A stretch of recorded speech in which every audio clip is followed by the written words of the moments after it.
Yes students, आज जो हम डिस्कस करेंगे shortest distance between the two lines. और यहाँ जो मैंने एक डायग्राम बनाया हुआ है, ये दोनों लाइन है और ये हैं non parallel lines. Non parallel line का मतलब क्या है कि सपोज कीजिए कि एक रूम में मैंने इस दीवार पर कोई लाइन ड्रॉ की, इस दीवार पर कोई लाइन ड्रॉ की। आपको ऐसा लग रहा होगा कि ये आपस में मिलने वाली हैं, जबकि इन दोनों लाइनों के बीच में अगर मैं कोई लाइन ड्रॉ करता हूं तो वो 90 डिग्री एंगल बनाएगी।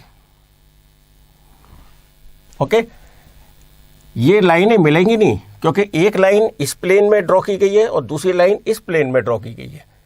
ऐसी स्थिति में अपने को ऐसा लगता है कि ये मिलेंगी, वास्तव में ये मिल नहीं रही हैं। और इनके बीच में अगर मैं एक लाइन ड्रॉ करता हूं दोनों लाइनों के बीच में, तो वो 90 डिग्री एंगल बनाती है।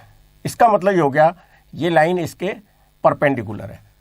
तो ये होती है आपकी shortest distance non parallel lines. First case non parallel line.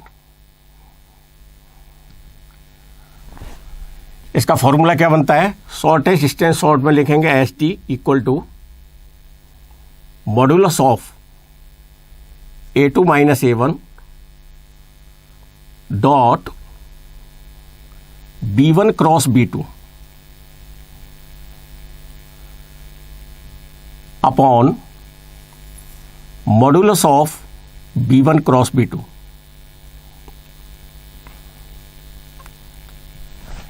यहां मैं थोड़ा सा और क्लियर कर दूंगा आपको। ये जो लाइन है A पॉइंट से होकर के जाती है और B1 वेक्टर के पैरेलल है। ऐसे ही ये जो लाइन है A2 से होकर के जाती है और B2 वेक्टर के पैरेलल है। अगर इसकी लाइन की अपन वेक्टर फॉर्म में अगर इक्वेशन को देखें तो R वेक्टर इक्वल टू ये होती है A1 प्लस लैम्डा B1। और इस लाइन की अगर इक्वेशन निकालूं मैं तो R equal to A2 plus mu B2।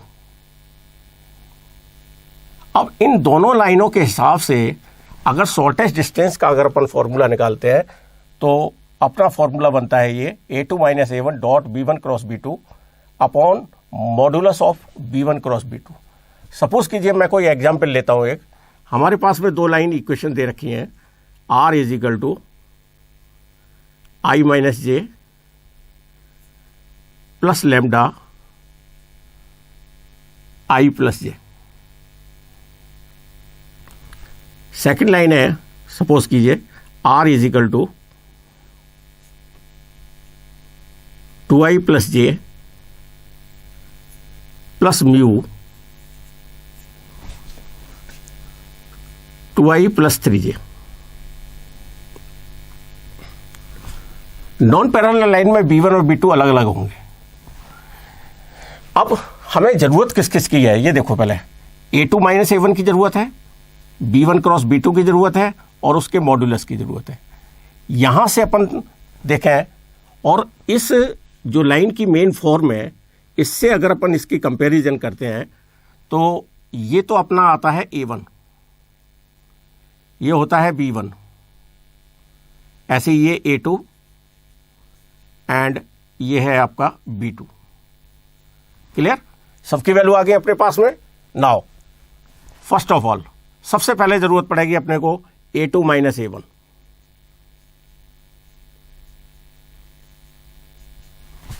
यानी 2I प्लस जे में से आपने को ये माइनस करना है, 2I plus J minus I minus J. 2I में से I गया तो I, J minus minus become plus 2J। First point आ गया।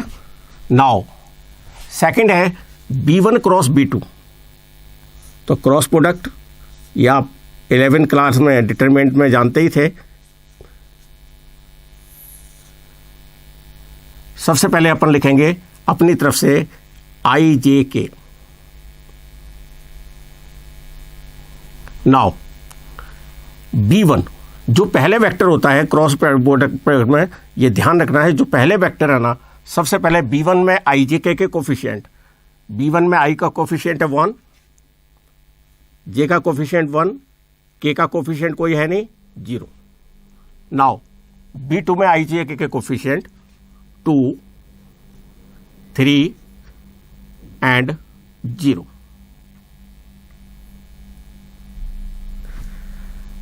सॉल्व करें।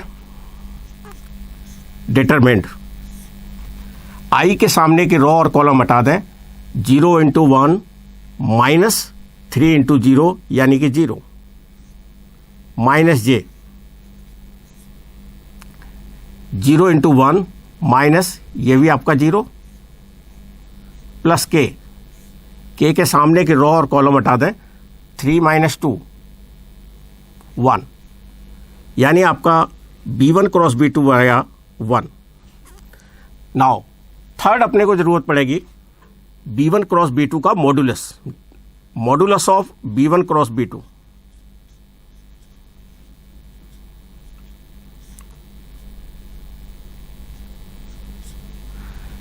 के का मॉडुलस निकालें अपन, तो मॉडुलस का मतलब क्या होता है, अंडर रूट का साइन, के कोफिशिएंट का होल स्क्वायर, 1 का whole square means 1।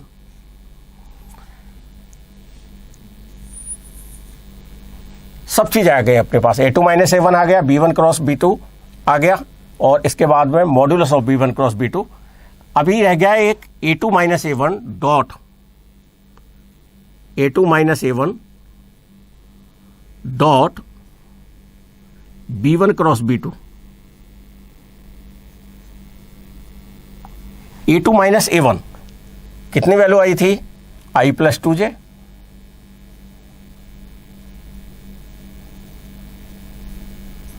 Dot B1 cross B2, B1 cross B2 आया था K।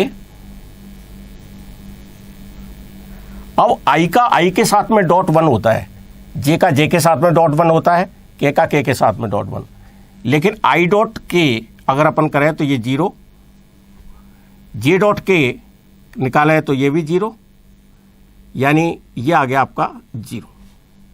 नाउ इन सभी वैल्यूओं को अपन यहां रख दें फॉर्मूले में,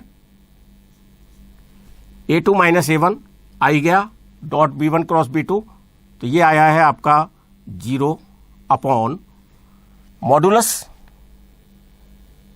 B1 क्रॉस B2 1। आंसर आ गया 0।